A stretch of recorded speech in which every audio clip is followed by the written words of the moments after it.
A lot of different kinds of cyber crimes will prevail.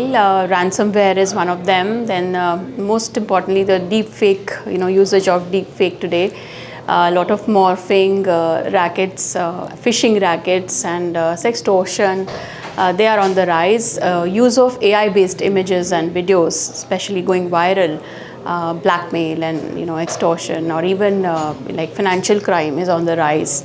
So I think most companies need to be mindful of their data practices and how they safeguard their data from intrusion attacks or social engineering attacks. So it's important to keep our measures on prevention as well as combating and incident response in a strong and robust position to combat cybercrime, which is growing, especially in the year to come.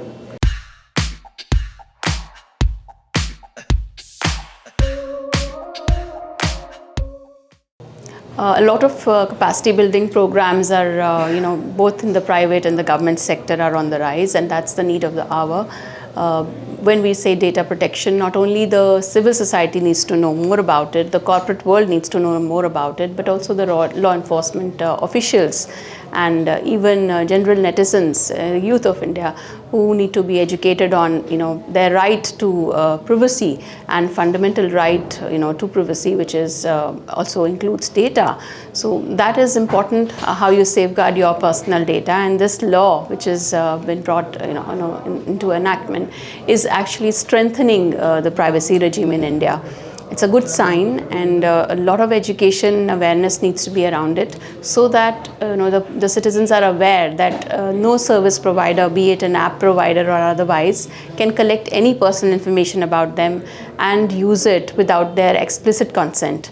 It's important. A citizen of India is now empowered to actually control what personal data is collected from him, how that data is utilized, for how long he is allowed to keep it. If a service provider has collected it, they can only use it for the authorization granted and not share it with any other vendors or other service providers when there is not a need to know. So the disclosures, the notice and consent requirements have been highlighted, and strict penalties imposed up to 200 crores in case there is a breach.